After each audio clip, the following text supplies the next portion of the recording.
conjunto de los números que tienen dos componentes, de forma tal de que su segunda componente siempre es nula. De allí está entonces que decimos que el conjunto de los reales es un conjunto numérico que está incluido dentro del conjunto de los complejos cuando la segunda componente es nula. Bien, ¿cómo se mastica todo esto? En relación a lo que estuve diciendo hasta hace un ratito.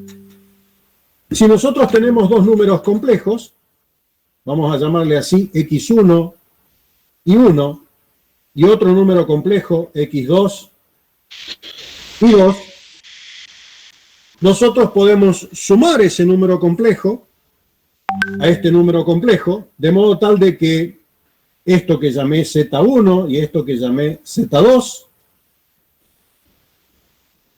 nosotros podemos sumar este número complejo, z1 más z2, la suma de dos números complejos está definida para cualquier número complejo, y es siempre cerrada, me devuelve un complejo, y esto formalmente va a ser x1 más x2, coma, y 1 más y2. Este será el nuevo número complejo. Obviamente cuando yo hablo de suma, estoy hablando de la suma algebraica y por lo tanto puedo indicar acá lo que formalmente indicaríamos con un signo negativo para indicar una suma algebraica, y esto sería x1 menos x2 y 1 menos y2. Notarán ustedes una similitud muy grande con respecto a lo que ustedes tenían como entidad vectorial en R a la 2. Y noten ustedes que de alguna manera lo que estoy haciendo acá es aplicar la regla del paralelogramo para sumar dos vectores. Y entre comillas estoy pensando de que este número complejo es un vector cuya componente vale x1 y cuya otra componente vale y1, y este x2 y este y2, y fíjense que lo que estoy haciendo es sumar dos vectores y aplicando la regla del paralelogramo, sumando las componentes de igual nombre, ¿no es cierto? Bien. Ahora acá viene el problema de la multiplicación. La multiplicación se define también se define de esta manera. Siendo los complejos de esta forma es x1 por x2 menos y1 por y2, coma, segunda componente x1 por y2 más x2 por y1. Esa es formalmente la definición de multiplicación de dos números complejos, ¿no es cierto? Trayendo a colación lo que les dije hoy al principio, hoy dije que el número z que elevado al cuadrado le sumo 1 y me representa esto a mí el número 0, es porque tendré yo un número que estará formado por dos componentes, y fíjense que será entonces el número z multiplicado por el número z más 1 igual a 0. ¿Se entiende? O lo que en otras palabras, el número z por el número z va a ser igual a menos 1, que era la solución del problema que había planteado yo en términos algebraicos en un principio acá, recordando el problema de que el polinomio tiene tantas soluciones como grado tiene el polinomio. Mi problema es que todavía yo no sé cuánto diablos vale ese número z, pero les propongo lo siguiente, sin importar de dónde sale esta situación, les digo lo siguiente. Tomemos el número z igual al par ordenado 0, 1. ¿Sí? Si nosotros multiplicamos el número z por sí mismo, estaríamos haciendo z por z, y eso formalmente para mí es z al cuadrado, y esto que está acá sería entonces 0, 1 multiplicado por 0, 1, y si miramos la forma en que hemos establecido la multiplicación, nos encontramos acá que vamos a tener esta componente por esta componente, 0 por 0, menos esta componente por esta componente, 1 por 1, coma, esta componente por esta componente, 0 por 1, más esta componente por esta componente, 1 por 0, y notarán ustedes acá, en términos de lo que ya conocen, que este resultado es igual a 0 menos 1, 0. Y esto era lo que yo hoy les había dicho, de que se trata de un número complejo cuya segunda componente es nula, y por lo tanto esto lo voy a asimilar al subconjunto de los reales. De allí está entonces que fíjense que z al cuadrado, escrito de esta manera, paso el 1 al otro miembro, igual a 0, tiene solución siempre y cuando z sea igual al par ordenado 0, 1. Fíjense que esta es una solución. Les invito a ustedes a que apliquen, apliquen la regla de la multiplicación y consideren ahora el siguiente número, 0 menos 1. Y van a ver ustedes de que el producto de 0 menos 1 por 0 menos 1 vuelve a ser menos 1. De allí está entonces de que las dos soluciones que tiene esta expresión algebraica son el par ordenado 0, 1 y el par ordenado 0 menos 1.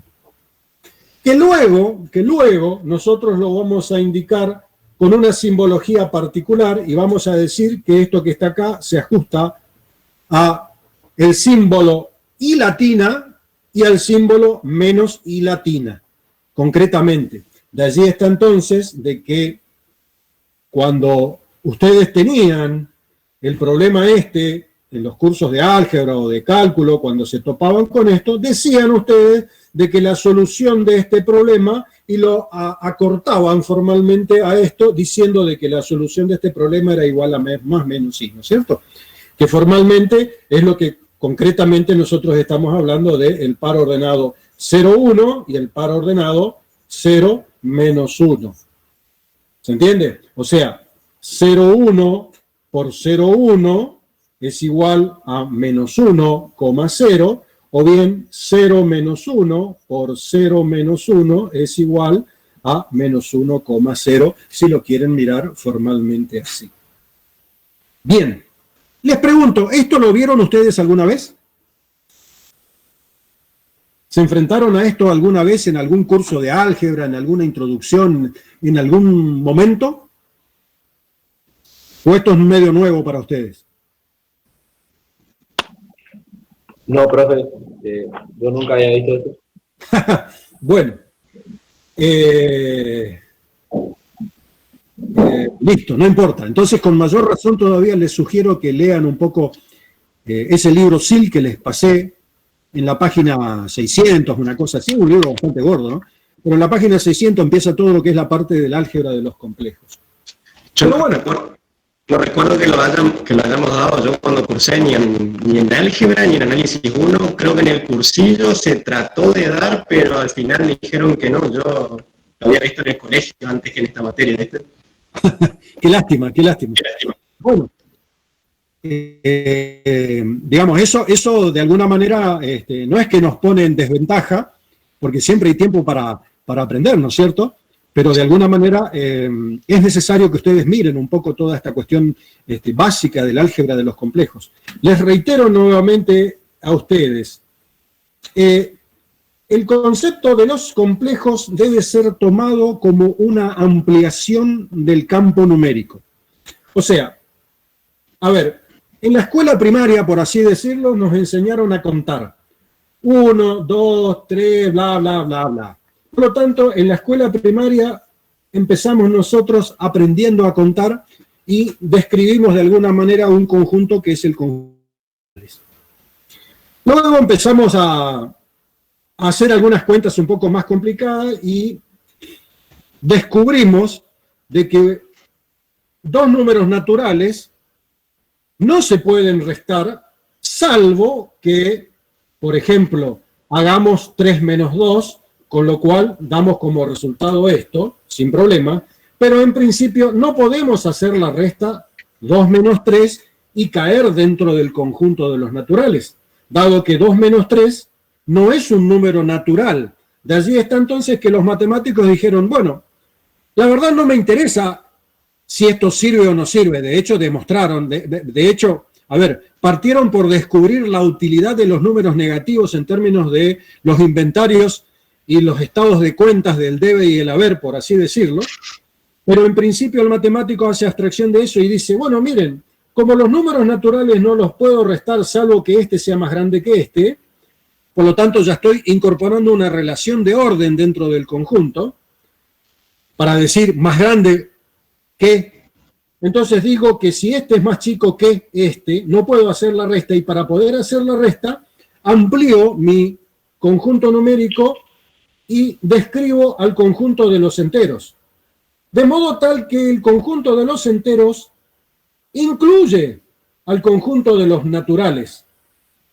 Al punto tal de que cuando el balance de la resta no existe y vale, o sea, la resta se balancea al hacer 2 menos 2, entonces a los enteros les anexamos un componente más y aparece entonces el 0, el 1, el 2, bla, bla, bla, el menos 1, el menos 2, bla, bla, bla, bla, así prolongándose, obviamente utilizando la notación decimal para los números, que esa es otra historia, ¿no es cierto?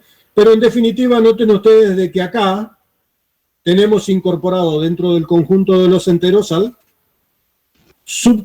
como subconjunto de los enteros al conjunto de los naturales. De allí está entonces que decía yo que los enteros involucran a los naturales. Esa sería más o menos la secuencia un poco histórica en donde ustedes fueron viendo, oyendo a la escuela y estudiando un poco todas estas cuestiones, ¿no es cierto? Bien, resulta ser de que todo esto funciona muy bien, pero la geometría tuvo mucho que ver con esto, y resulta ser que en algún momento alguien planteó el problema de la longitud de la hipotenusa en términos de la longitud de los catetos, y descubrió que si el cateto este vale 1 y este cateto vale 1, la hipotenusa vale la raíz cuadrada de 2. Entonces, el problema es saber si la raíz cuadrada de 2, ¿qué clase de número es?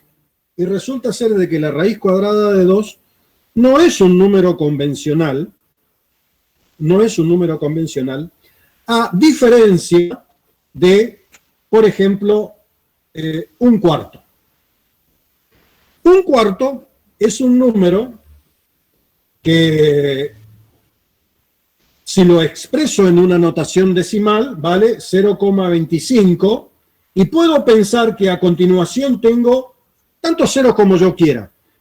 Y pienso que la cantidad de números que están acá atrás se repiten para siempre en este número. O sea que esto que está acá se constituye en algo de la forma A sobre B, y digo entonces que los números de la forma A sobre B son los famosos números racionales, de forma tal de que cuando se expresan en forma decimal esos números racionales, detrás de la coma existe cierta periodicidad. Ejemplo, un tercio, que todos saben que es 0,3333, bla, bla, bla, bla, y así sucesivamente, ¿no es cierto? Fíjense que el número 3 se transforma en un número periódico que se repite indefinidamente. Entonces, los números racionales, que lo voy a simbolizar con una letra Q, con una rayita por allí, tanto positivos como negativos, involucran también a los números enteros. ¿Por qué? Pienso en los números racionales formalmente como los números racionales positivos. Y, por ejemplo, empiezo con el 1, luego con el 1 dividido 2, luego con el 1 dividido 3 y así sucesivamente. Luego, por ejemplo, pongo el 2 dividido 1, y bueno, 2 dividido 1 es 1. Después pongo 2 dividido 2, 2 dividido 3. Fíjense que acá aparece el 1, 2 dividido 2 es el 1. Fíjense que acá aparece el 2. En algún momento por acá voy a tener 3 dividido 3, manteniendo este orden que estoy planteando, me voy a encontrar con el 1. Y fíjense que los racionales, de alguna manera, contienen a los enteros, y por lo tanto digo que Q incluye a los enteros, en el sentido de que incluye a los enteros, y como los enteros incluyen a los naturales también son subconjuntos de los Q, ¿cierto? Pero acá yo había planteado el problema que fue un problema geométrico, que lo pueden encontrar en todos los libros ustedes, en donde la raíz cuadrada de 2, por ejemplo, no es un número que pueda expresarse de la forma A sobre B. En particular, la raíz cuadrada de 2, si todos agarran su calculadora, se van a encontrar con que, expresado en forma decimal y aproximado, esto es, vale 1,41, 42 y ya no me acuerdo. Pero acá atrás no existe lo que existía con los números racionales de que la cifra se repita en forma periódica. Entonces nosotros en una explicación un poco criollesca, por así decirlo, decimos de que los números irracionales son números que no se repiten en forma periódica luego de la coma, por decirlo de alguna manera, ¿no es cierto? Y un exponente especial de los números irracionales es el número raíz de 2, o por ejemplo el número pi, que son los clásicos que aparecen, en particular también el número e, que también aparece mucho en gran parte de nuestra matemática. Entonces, de alguna manera, lo que yo estoy diciendo es de que el matemático, a medida que se va topando con alguna problemática matemática, va ampliando el campo numérico, y de alguna manera lo que estamos diciendo nosotros es de que los irracionales y los racionales, ambos, constituyen el conjunto de los números reales. Concretamente eso es así. Y los racionales involucran o contienen a los números enteros, y los enteros a su vez contienen a los números naturales. Ahora bien, los matemáticos solucionaron el problema de toda su matemática, o vamos a decirlo así, la ingeniería resuelve todos sus problemas con este conjunto.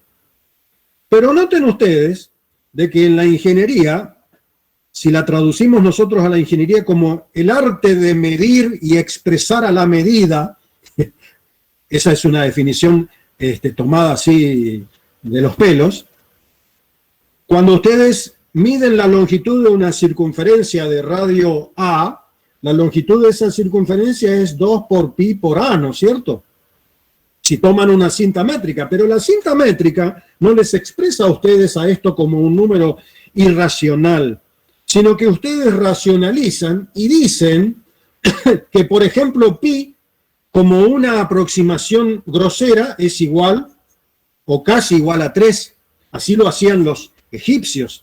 Nosotros podemos decir que pi es una aproximación mejorada en términos de decir que esto vale 3,1, o bien vale 3,14, o bien vale 3,1416. Pero si nosotros trabajamos en ingeniería y necesitamos utilizar el número pi, en general nunca abordamos más que 3 o 4 decimales después de la coma. Y si tomamos 3 o 4 decimales después de la coma, lo que estamos pensando es de que atrás viene 000, y lo que estamos diciendo de alguna manera es de que al número pi, que originalmente es irracional, lo estamos de alguna manera racionalizando por una razón de uso, y por lo tanto en ingeniería estamos de alguna manera resolviendo todos nuestros problemas con los números racionales. Básicamente resolvemos todos nuestros problemas. Ahora bien, quedan dentro de la ingeniería algunas cuestiones que van más allá, o sea, que escapan a lo que yo dije ahí como el arte de expresar a la medida, ¿no es cierto?, o de formalizar la medida, y necesito yo ampliar el conjunto de los reales. Y una forma abstracta de ver cómo ampliar el conjunto de los reales era encontrar solución a esto que les había escrito. Y al ampliar el conjunto de los reales, lo que nosotros hacemos es fabricar el conjunto de los complejos y decir que el conjunto de los complejos carga sobre sí mismo a los reales cuando los complejos tienen su segunda componente nula. Y si no, son complejos, ¿no es cierto? Y decimos que los complejos de alguna manera se expresan como un par ordenado XY. No es la única manera de expresar a un número complejo, ¿no es cierto? Pero en principio empezamos por allí. Básicamente esta es la historia de la matemática, que casi duró 2000 años o un poco más en conformarse. O sea que no se asusten de que les parezca esto demasiado complejo, porque el ser humano tardó 2000 años en ponerse de acuerdo para lograr esto que está acá, ¿no es cierto? Y encima todavía falta mucho. Pero básicamente todo el estado de conocimientos dentro de la ingeniería se resuelve dentro del contexto de los complejos. Y la mayor parte de los problemas de la ingeniería se resuelven dentro del contexto de los complejos cuando la segunda componente es nula y la primer componente es un simple número racional, pensando que los números complejos abarcan todos los demás números que están presentes, ¿no es cierto? Y como yo siempre hago el chiste, cuando ustedes se van al almacén a comprar 2 paquetes de yerba, lo que en realidad están comprando es 2,0 paquetes de yerba.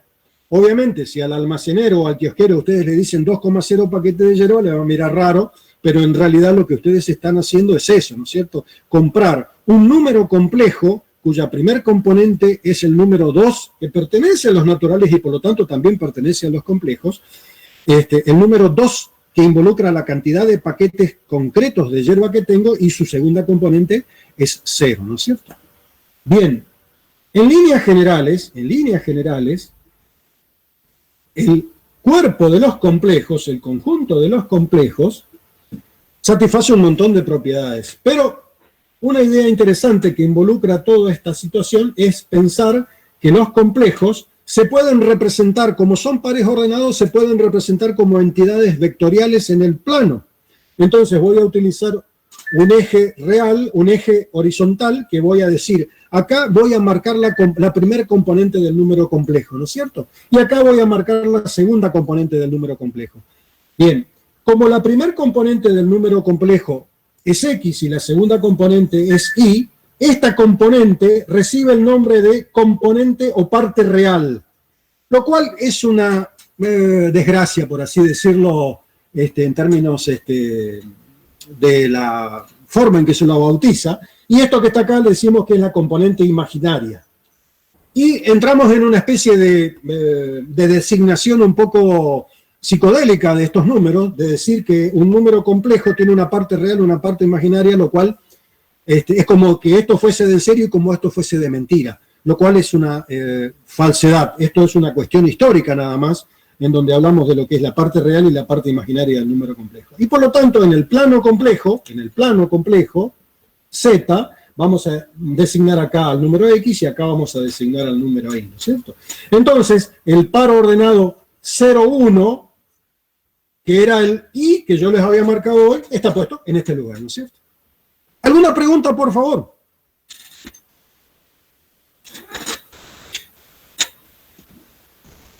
Me encantan las caras de los vagos.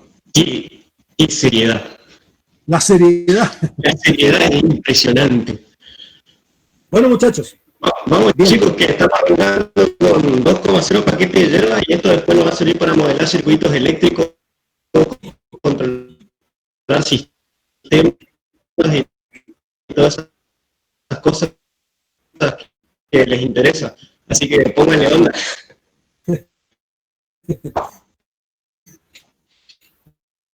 Bien, muchachos. Por acá, corto. Y les doy la siguiente, la página, no me acuerdo si es 605, 608, una cosa así, 610, no me acuerdo.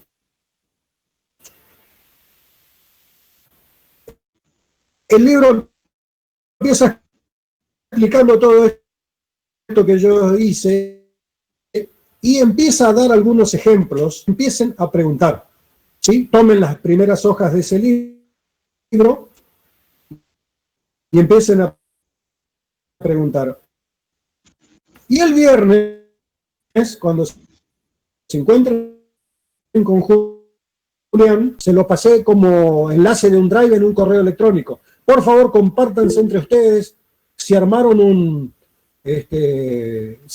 grupo de WhatsApp, pueden compartir ahí el enlace también, por favor. Chusmeen los datos y así todos tienen todo, por favor. Si me envían un correo electrónico,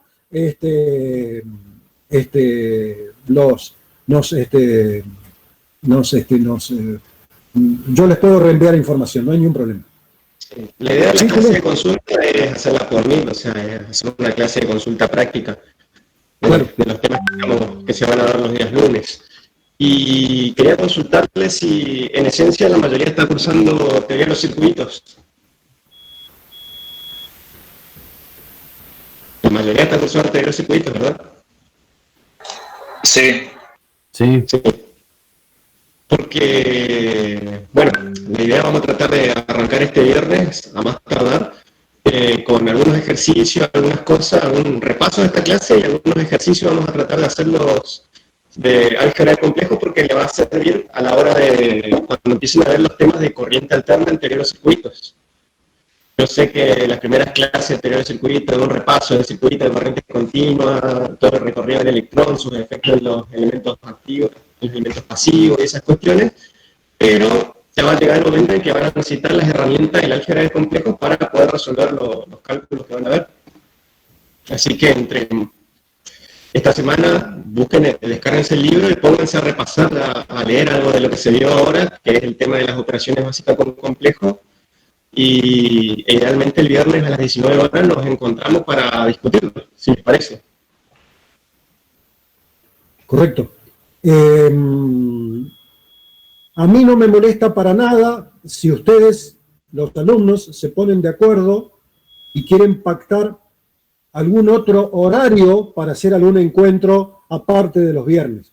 Pero eso yo lo dejo abierto a que ustedes se pongan de acuerdo, ¿no es cierto? En función de sus horarios libres y esas cosas, en función de mis horarios, yo no tengo ningún tipo de problema y Paulo tampoco, y Julián, mirá, Julián está preso ahí, o sea, mientras tenga el celular con batería, Julián tampoco va a tener problemas, o sea que no hay ningún tipo de problema de que ustedes pacten entre ustedes y generen algún horario adicional. Sí, Además, la idea de armar así una reunión por Meet extra clase sería ideal si ustedes se ponen de acuerdo, juntan una masa crítica de alumnos y nos vemos todos. Porque si vamos a empezar a armar reuniones de Meet por un alumno, dos alumnos, vamos a armar toda la semana, todos los días vamos a tener una reunión, vamos a coordinar bien en función de los tiempos de cada uno. Sí. Buenas tardes, profe. Quería hacer una consulta sobre la materia. Para los alumnos condicionales, si vamos a poder rendir los parciales y no sé si va a haber alguna lista o algo. Mira, de entrada nomás te voy a decir, sí, vos podés, no me importa si es el vecino de enfrente de mi casa el que hace el parcial, a nosotros no nos molesta. El problema del alumno condicional es de que cuando termina el cuatrimestre, si no figura en el sistema académico, no podemos hacer nada. Y hemos tenido malas experiencias de llevar las cosas hacia el año que viene. Por lo tanto, nosotros te decimos que sí, pero antes de que termine el cuatrimestre, tienen que estar cargados en el sistema académico, para que uno pueda cargar la información. Pasado eso, ya no podemos hacer más nada. No nos queremos comprometer a prometer algo de conservarlo para el año que viene. No, lamentablemente no lo podemos hacer. Hemos tenido malas experiencias con respecto a eso y hemos tomado la decisión de no hacerlo. Ahora, durante el periodo de la cursada, no nos molesta para nada de tenerlo como... No estamos al tanto de las reglamentaciones, si tienen las reglamentaciones que anteriormente estaban vigentes, de que se le esperaba para la inscripción hasta cierta mesa intermedia, que saquen las correlativas, no estamos seguros. Pero si existen esas reglamentaciones ahora vigentes y ustedes adeudan una correlativa, que seguramente debe ser análisis matemático 3, y la rinden y pueden inscribirse al sistema, sí, pueden cursar la materia, porque al final del cuatrimestre ustedes tienen que figurar como alumnos inscriptos. Como dijo el ingeniero Flores, nosotros tuvimos malas experiencias. O sea, hay buena predisposición siempre por parte de la cátedra, pero tuvimos complicaciones con los alumnos condicionales en años anteriores y por decisión unánime quedamos en que si no figuran en el sistema no podemos hacer nada por ustedes, ¿entienden? Pero ojo, no nos molesta que participen y que pregunten y que no hay ningún tipo de problema, ¿eh? Claro. Ningún tipo de problema. Esa es otra cosa, ustedes pueden, estas clases son públicas, son libres, pueden venir con quien quieran, con el vecino, con quien quiera aprender matemáticas especiales, puede participar. El tema es que no van a figurar en un acta oficial, van a ser alumnos libres, que también pueden rendir en algún momento el final libre si ustedes lo desean. O sea, pero no podemos hacer nada más desde el punto de vista legal y administrativo, necesitamos que ustedes figuren en las actas, en las listas oficiales de la facultad. Claro, en el SIU, en el listado de alumnos inscritos, tiene que aparecer ahí. ¿Sí o sí? Uh-huh. ¿Se entendió eso? ¿Alguna duda acerca de los condicionales? Sí, profe, se entendió. Gracias. Bueno, entonces, los mandamos a estudiar. Profe, yo también tenía otra duda. ¿Sí? ¿Cómo matricularme en el Moodle? A ver.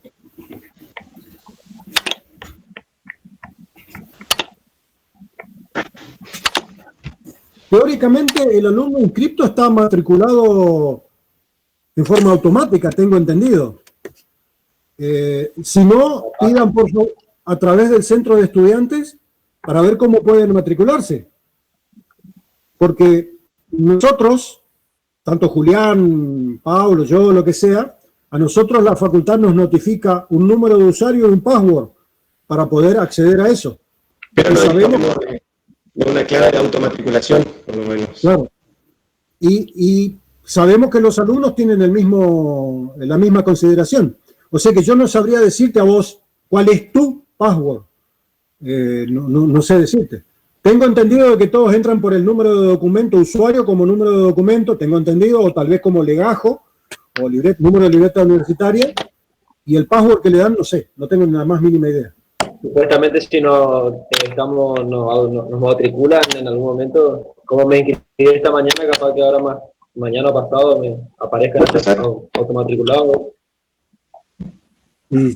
Sí, o sea, vos me decís, vos hasta ahora no estás matriculado. No.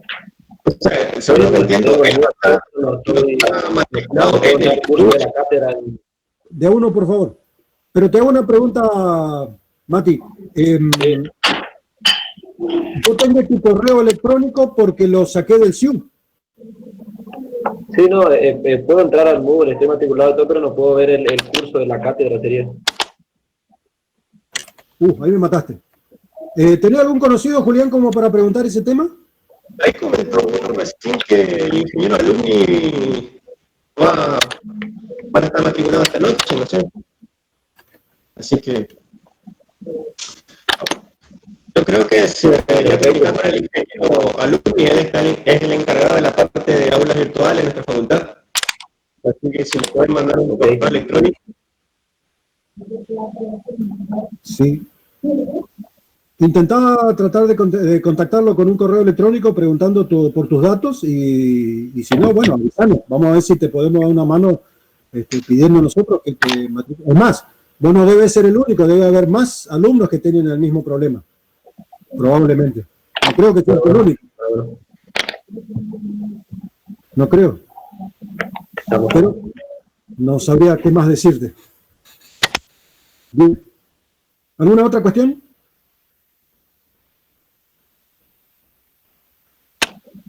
No. Listo, nos vamos a estudiar entonces. Les reitero, tomen el libro y empiecen a leer un poco las primeras hojas de la página 600 y algo en adelante, las 10 primeras hojas por lo menos tomen como referencia. Y empecemos. ¿Sí?